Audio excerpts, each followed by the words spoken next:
Hello and welcome to the Debating Toastcast, a podcast about all things debating, from the Debate Toastmasters Club, 104 London Debaters. We are going to talk about rebuttal. More precisely, effective rebuttal. Before we go into what effective rebuttal is, perhaps we can take a look at what effective rebuttal is not. In this clip, a gentleman has paid to have an argument. And the argument officer, we will see, has just claimed to have told him that this is the right office for it, something he has in fact not done. So let's see now how that goes. So that's an example of how not to do effective rebuttals. Let's start our exploration of what effective rebuttals actually is by saying something that I will probably repeat throughout this little talk, and that is that there is no substitute for preparation. Helmut von Moltke was a German field marshal in the 19th century, and he believed in developing a series of options for battle. A series of options. Note that, instead of a single plan. And what he said was, no plan of operations extend with certainty beyond the first encounter with the enemy's main strength. Today, the expression, no plan survives contact with the enemy, is the popular reconfiguration of this concept. Winston Churchill said, plans are of little importance, but planning is essential. And another wartime leader, Eisenhower, the American war leader and later president, said plans are worthless, but planning is everything. So the point is, through planning, you prepare for the unexpected as well as for the expected.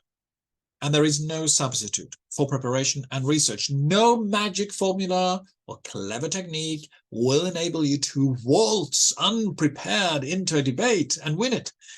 For the most part, the debater or team who is best prepared wins. The painting here that forms the backdrop, by the way, is the battle between the Spanish Armada and the English Navy. Now, the Armada had big, powerful ships, but the English had the latest technology, which was smaller, quicker, and far more maneuverable boats that enabled the English Navy to be flexible. Another important keyword to remember for a good rebuttal speaker. Okay then, so let's get stuck in with the first question. What is rebuttal? Well, the dictionary gives a very basic definition, a statement that says that something is not true. Well, that reminds me of that clip of the sketch we just saw. I think more useful for our context is a definition based on what Professor Jared Aitchison in his excellent lecture series, The Art of Debate, available on Audible, gives. And although I paraphrase, it goes something like this. The rebuttal process is the interaction, or clash, if you like, that actually makes a debate, rather than just a series of presentations of different views. It is the process through which the argument develops and through which the audience is helped to assess what they hear and to make a choice.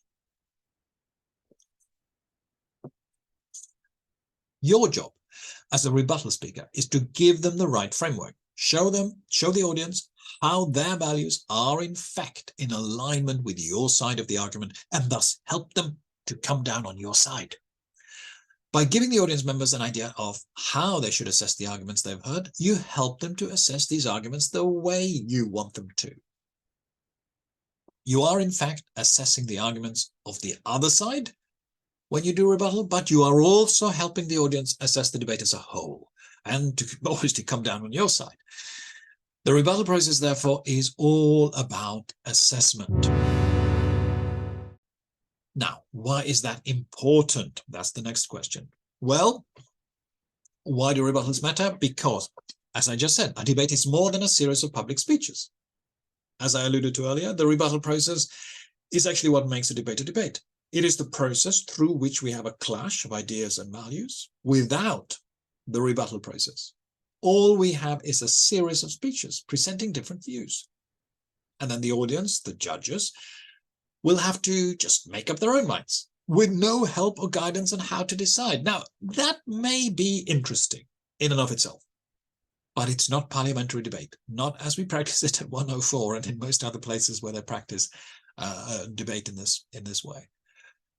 In a debate, you attempt to guide and assist the audience in making the decision. And in the rebuttal process, what you do is that you have the chance to remove doubts and fears about your case and to make things clearer to the audience so as to enable them to find the final reason that they need in order to land on your side of the argument. It helps to clarify what the framework for decision ought to be. As an example, in a recent debate on the US Supreme Court's decision to overturn Roe versus Wade, the opposition wanted the focus to be on women's rights because they probably rightly assumed that most audience members would think that an important value. So, whereas the proposition's opening speaker focused on the legal and process side of things, the opposition rebutted with the importance of women's rights. Now, had they succeeded in reframing the debate so that it became all about that, they would have made it very difficult indeed for the proposition. But the proposition, in their rebuttal speech, flipped this warrant, now more about that later, by agreeing that women's access to legal abortion is indeed important, and that even if the audience agreed with that, they should still support the proposition. Because, as the overturning of Roe versus Wade had shown, women's right to abortion was more secure in countries without Supreme Court or equivalent rulings, where the right to abortion had been secured by debate and a democratic legislative process, rather than by a decree by some High Court or Supreme Court. Now, the warrant, therefore, that women's right to abortion is important, was thus turned and at the very least neutralized as a weapon to be used against the proposition. Now, what that meant for the audience was that those who perhaps agreed that the High Court ruling was technically and legally correct, but they still worried that it was morally problematic because it appeared to deprive women of access to abortion services, and they think that's important. Now, these people were reassured that yes, they could indeed think that women's access to abortion was an important value, but still vote for the proposition because they had shown that abortion is better secured through a different process of lawmaking, which the overturning of the ruling made possible. And then, of course, the summary speaker of the proposition was able to remind the audience that that is what the debate is all about, the process of how abortion right is secured. It hadn't taken that right away as such, but returned this decision-making power to the constituent states of the USA. I should declare an interest here. I was on the proposition team, and hey, I was as surprised as any that we actually won this debate by, I think, one vote. However, we did have a bit of a swing in our favor, which is always nice. And I do think the reassurance we were able to give during the rebuttal process helped. Certainly, some of the audience members told me so afterwards. So the rebuttal part of the debate is important because it helps the audience, the judges, to decide and to make that final call, this side or that side. Okay, now let's move on to what is going to be the most important part of this podcast, which is how to actually do it. The first thing I think to note is the structure. The aforementioned Professor Atchison suggests dividing your rebuttal speech into 3 parts. So in total, you have about 7 minutes. Certainly in our club you do, which means you have approximately 2 minutes to defend your case against the attacks made by the other side. Then you have another 2 minutes to attack the other side, and finally another 3 minutes to introduce any points that will help the audience decide. Now, I think in 104 we have been fairly good at points 1 and 2, although we haven't necessarily followed that order. We tend to have the responses first and then go on to basically just present something prepared. So what I think is that we could get better at being more aware and conscious in the way we structure our rebuttal speeches. Not least using that third part, not only to present what we have prepared, but in a more flexible way, using our preparations, our research, the stats and the facts at our fingertips to nimbly help the audience focus on that which will help them assess the debate in our favor. So don't just write down a speech. Have lots of options ready in front of you and grasp those points which you think will be most helpful for the audience. Just like the British Navy were able to maneuver in and out of the big cumbersome Spanish boats. And let me just give you a quick example now of how it might look in practice. Let's assume that we are the proposition arguing for higher carbon taxes to help meet the zero carbon target. The opposition has at this point given their rebuttal speech, and they have said that this will make people living now poorer, whilst not really fixing the problem, and any consequences of climate change are still 60 to 100 years away. So we need to care more about those who live now, not in the distant future. Now you are the proposition's rebuttal speaker. What do you say? Okay, so using this structure, you start by defending your own case. The opposition said our scheme would make people poorer without solving the problem. But in fact, several studies have shown that by implementing a transition to a greener economy, we may in fact see a net benefit to all income levels. Notice, studies have shown you can't use this argument unless you have actually done your homework, done your research, and found these studies to use. Then you go on to attack the other side. The opposition suggested we have plenty of time before the consequences of climate change is felt, and that we should care more about those who are poor now. We agree that we should care about them, but it is the poorer societies in the world that will suffer the most, and not in the distant future. According to the IPCC, they are suffering right now. So again, you are referring to some report by an official body, the IPCC. So again, you will have had to have done your research in order to use this argument. Then the third part. Now you want to guide the audience. The opposition has tried to tell us that the problems of climate change is far in the future. But we have shown that climate change has an impact right now. But even if we accept that the worst consequences are in the future, those consequences are so monumental that it is more important to do something now, even at the cost of some jobs. So that's how you might put it into the structure. What we are obviously trying to do here with our arguments is to take into consideration what the audience, who are obviously the judges, think is important. Now, do not just focus on what you think is important, at least not if you want to win the debate, right?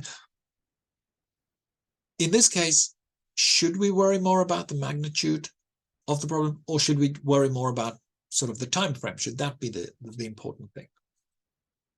Should we worry more about people living now or those living in the future? Then what you do is that you take your audience's values into account, whatever those values might be, and then you show the audience how your side's argument is actually better aligned with their values. So a well-structured rebuttal speech will first defend your own case, then attack the opponent, and then guide or help the audience to make that final assessment. Of course, in this third part, the assessment, it's important to introduce some element of emotional appeal. This is so that you may, in an effective way, convey the most important values that you determine, what side the audience supports. So for example, the proposition in this case might say, think about your grandchildren and great-grandchildren. What kind of world are we leaving them? Whereas the opposition might say, well, think about the poor people in our country and across the developing world right now. Do we have the right to condemn them to poverty due to a slight change in the climate? Of course, the key question you need to ask yourself is, what is the most important to the audience, to the judges? If you are trying to sell a project to a senior manager even, You may have all sorts of excellent reasons why your project will produce outcome X, but if the senior decision maker is looking at other priorities, for example, he may think outcome Y is more important than X, well, then he's not going to go for your project, is he? So only by understanding what those priorities are and making sure that your project idea, your case, your argument, whatever it might be, only that they are aligned with the values of the decision maker, only then will you be assured to bring that decision maker over to your side. But exactly how do I do that in a debate? You may be asking me, when I'm assigned to argue for or against something. I just have to stick to that, don't I? And for sure, yes, you do. And also in a debate with an audience, in a London-based club like ours, the audience will be quite diverse in terms of their backgrounds, their beliefs, their values. You can't be 100% sure, but you can safely assume what the majority probably thinks is important. And you need to at least protect your side from failing to take that into account, to take into account some important value for the audience members. Otherwise, that will surely be used against you. So what we're going to do now, finally, is to look at some techniques for doing just that. We're going to look at 3 techniques recommended by several leading debate experts, and I've taken a bit from here and a bit from there and put it all together in a way that I hope is relevant for you. And the first one is the alternative scheme strategy. The first thing to say about this one is that it's really only open to be used by the opposition. The proposition can't start saying, well, if you don't like this, we have another. That's not how it works. I think it was Groucho Marx, the comedian, who said, I have some principles, and if you don't like them, well, I have some others. Well, the proposition can't be doing that sort of thing. And if you heard another one of our former presidents, Luong Lo, who is also a debate coach in this club and has given an excellent workshop on preparing to be in opposition, on the opposition team. If you were at that one, you would have noticed that she talked about something called the petal approach. So PETAL. That's an acronym that stands for a series of questions you may ask if you're on the opposition team when you're preparing. So the P, for example, is this policy practical? And then you go down, and the A in petal is, are there alternatives to the policy suggested by the proposition? And this is what we are now going to explore in a bit more detail, how to use that approach. So let's look at an example. And in a very recent debate, the proposition argued for the motion this House would ban privately owned schools. And they emphasized the fairness value, that we should level the playing fields for kids' education. The opposition, of course, introduced another value, namely the economy, how costly this policy would be. Although attacking the proposition on whether a policy is practical is a very powerful line of attack. It is, of course, the P part of the petal approach, which the opposition did indeed use. In this debate, the audience valued fairness higher, and so the proposition won the most votes in the end. Let's look at how the opposition might have used the alternative scheme approach to rebut the proposition's argument. So in this debate, the opposition could, for example, have said that they agree with the problem, and that they even agree that something ought to be done to make compulsory education fairer, in the sense of giving children a more level playing field. But, and this is the big point, but banning privately owned schools is too radical, it's too costly, it's too difficult, and instead we should go for an alternative policy. Namely, we should simply ban the collection of fees and make sure all children may be considered for any school based on a fair and transparent admission policy.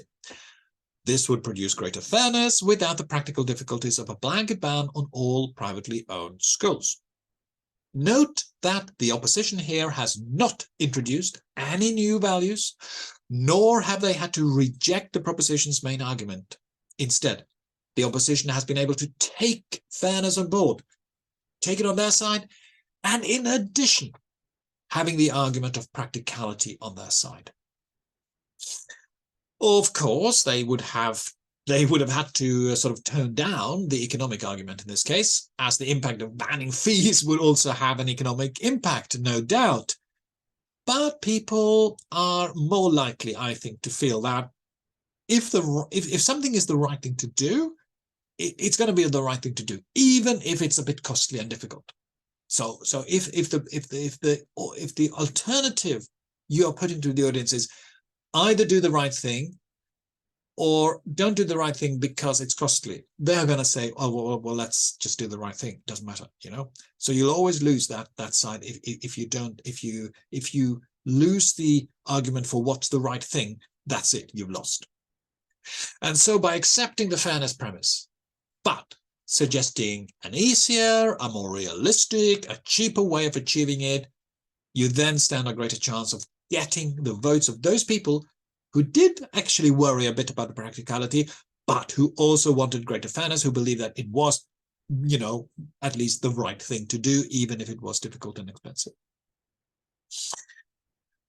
Now, what the proposition then will have to do to rebut this alternative scheme argument is to be ready with an explanation as to why only their scheme and policy will produce the necessary and desired outcomes.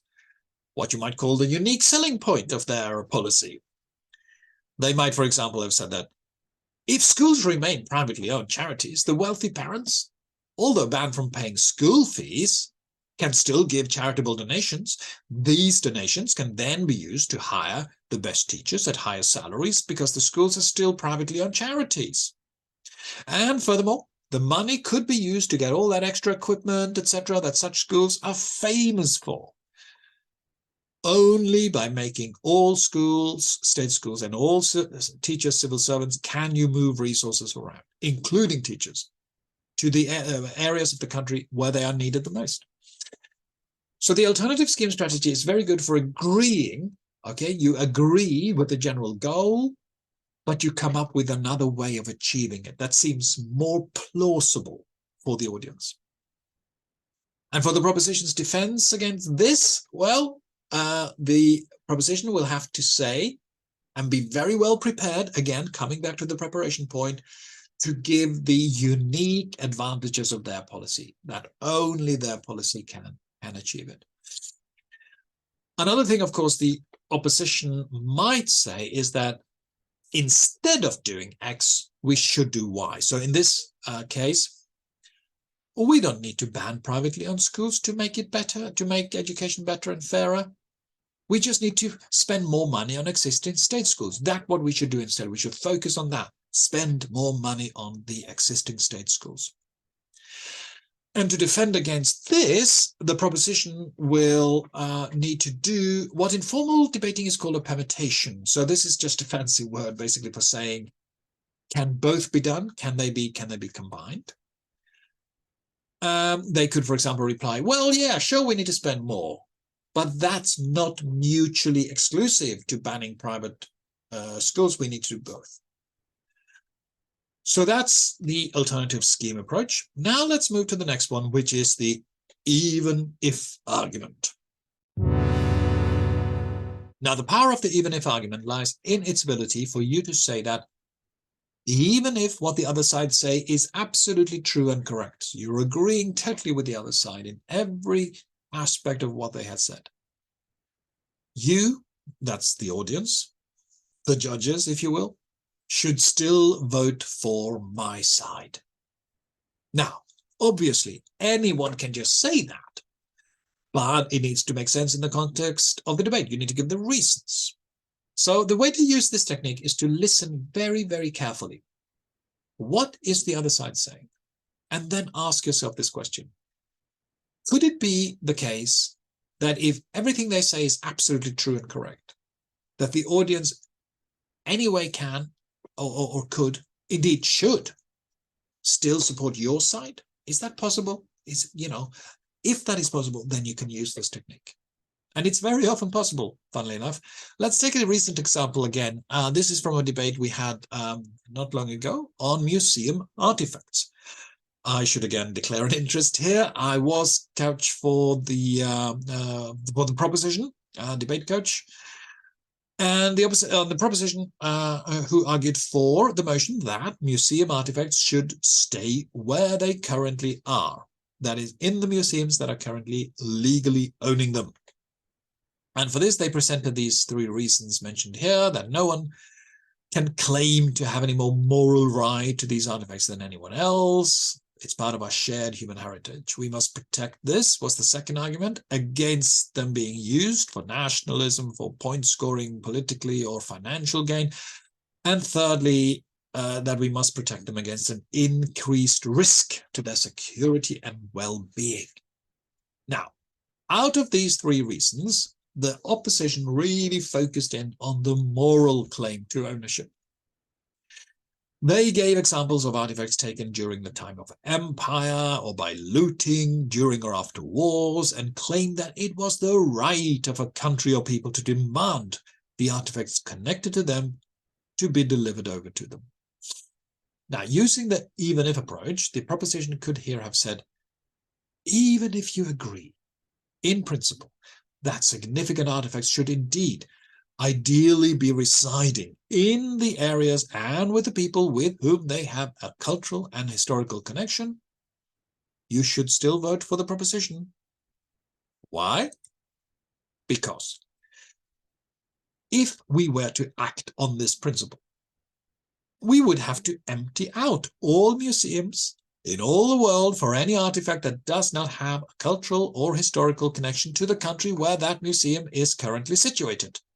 This would lead to a chaotic situation where you might have competing claims from different countries or ethnic groups as to who really has the morally rightful claim. And look, the opposition has not spelled out the mechanisms for deciding in those contested cases who has the greatest moral claim.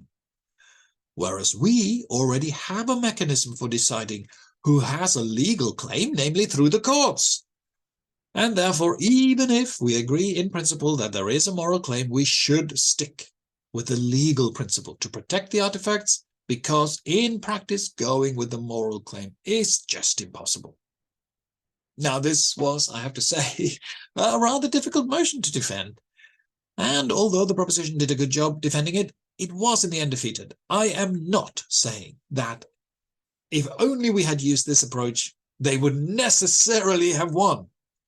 No, but because let's take, for example, the opposition. They could have come back and said, no, just because a country or people have the right to claim an artifact doesn't mean they have to make that claim. It rather means that where all other considerations are equal, the historical link should weigh more heavily than current legal ownership, for example, something like that. Now, what I'm saying is that by using the even if approach, the proposition would at least have potentially neutralized the moral claim argument to some degree.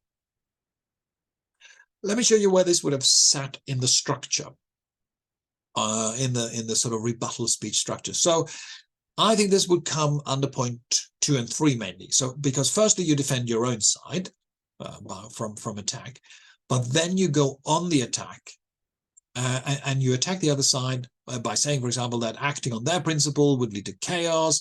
And then, of course, you try and help or assist the audience in point 3 to assess the debate as a whole by saying that, look, even if you agree with this principle about the moral right to an artifact, you should still vote with the proposition because it is better to stick with the legal principle and process, etc., etc. Now, in this particular debate, the audience clearly felt that the moral claim through historical and cultural links and all that were more important than the value of universally shared heritage that the proposition built its case on. So the idea, therefore, with using the even if approach is that it enables you to take that value on board and by so doing enable people to feel reassured that the principle can be supported, yet they can also support that due to all the practical difficulties and contentious issues that may arise, it's better to allow the artifacts to be where they legally belong and let the legal framework and process be the controlling framework in practice. Coming back to the example of the Roe versus Wade debate for a moment, you will remember perhaps that the opposition focused on the importance of women's right to abortion, right? But the proposition came back and they said, even if that is true and you agree with that, you should still vote for the motion because of all these reasons, blah, blah, blah, that they gave. Finally, the third approach that you may use when you are trying to defend your side against rebuttals is not the flipping of the pancake, but the flipping of the warrant. I mentioned this expression in the beginning, and I'll now explain it. So whereas the even if approach obviously focuses on conceding an argument, saying that, okay, let's agree that it's true, but hey, you should still vote for our side for all these various reasons. The flipping of the warrant is where you take aim at the connection that the other side is making between the premises, the basic reasons that they have presented, and the argument that they want you to accept. So here, for example, in this illustration, what you see is premise A. So this is sort of the basic reason why you should support the motion. Then there is the warrant. So the warrant is the explanation as to why, if the premise is true, it should lead us to support the motion. Or in other words, if the premise and warrant are both true, the motion must also be true. And flipping the warrant means that you take that explanation and then you say that, no, actually, if you believe that the premise is true, you have to support the opposite view because the connection between the premise and the motion doesn't hold. Indeed, it will perhaps produce the opposite outcome of what the proposition decides. Okay, now this is all sort of very theoretical, so let's look at a practical example again.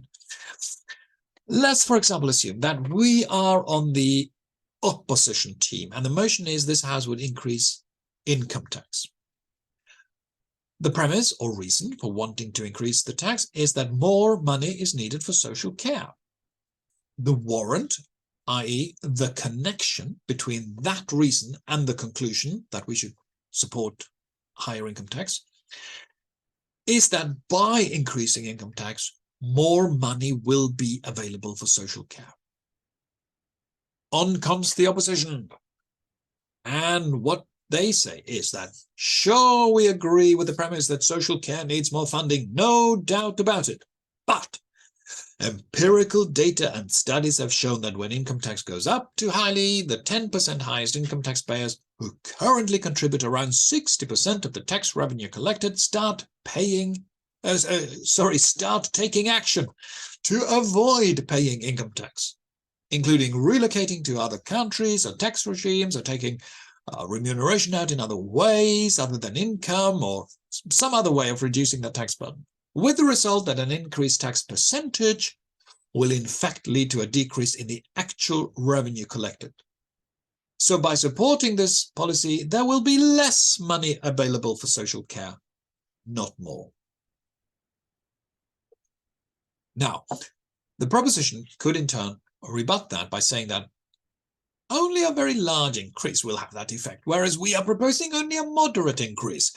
And therefore, even if you agree, so here we go, even if being used here, even if you agree with the opposition that a large increase in the tax burden may result in less revenue collected, you should still vote for this motion, as a moderate increase will not have that negative incentive effect on the taxpayers. In turn, the opposition could then come back in their second rebuttal speech and say, well, it's possible that a slight increase will not incentivize taxpayers to take tax evasive action, although that is what empirical data and experience so far show. But even if we accept that more money will be made available, there is no guarantee that that money will be used for social care or will result in better social care provision. That is a massive assumption made by the proposition. So another important function of the rebuttal process is to call out any unstated assumptions by the other side. And by so doing, what you want to achieve is to increase their burden of proof. You might say, so you think more money will be made available if you are successful in collecting this tax? Unlikely as that is, well, prove it. because this money can be used for all sorts of other things, and it can be eaten up by administration, which is often the case, etc., etc., etc. And you can throw in studies that have shown this, and empirical data, and say that if you can't really prove that more money will automatically lead to a better social care provision, then should the audience really take a plunge at risking alienating wealth creators whilst not achieving anything at all social care? Now, if we go back to the debate about schools and the banning of privately owned schools, the opposition could try to flip the warrant by saying that actually the policy of banning will produce not more, but less fairness, as there will be less resources available in total, because all the private school pupils will have to come into the state sector, whilst the wealthy parents can still pay for private tuition outside of school. So the policy will actually achieve the opposite of what the proposition wants. Here, the proposition to rebut that could focus on the fact that, well, private tuition is actually something that already happens now. Indeed, most children who make it into selective grammar schools have had private tuition, paid for by their parents in order to pass the 11+ exam needed to gain entry. And that is why, at this moment in time, the children of affluent parents are overrepresented in grammar schools.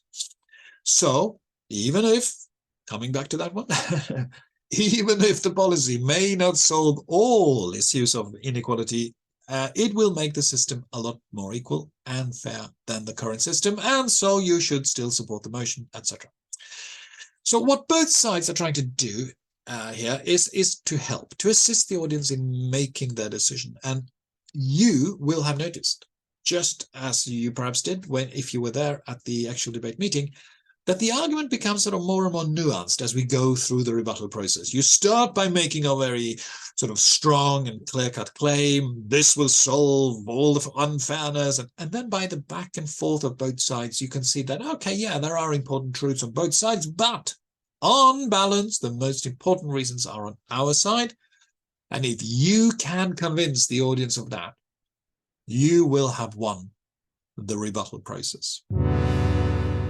Sometimes when we do rebuttal speeches, we get stressed, we get flustered, because we are trying to shoot down everything that the other side has said. Now, that's not the aim of an effective rebuttal. You often end up using your time and energy on points that won't determine the outcome of the debate, points that will not help the audience make up their mind. So instead, try to think of the rebuttal speech as part of a process of stripping away or chipping away anything that is not relevant for which side of the argument or motion the audience should come down on. Remember, you are trying to help them make their final decision, not confuse them more. Good luck with your next debate. You've been listening to the Debating Toastcast. Feel free to leave a comment, critical or encouraging. We welcome both. And if you'd like more information about joining the club or coming first as a guest, please have a look at our website, 104londondebaters.club, or send us an email on info@104londondebaters.club. That's info@104londondebaters.club. Thank you for listening.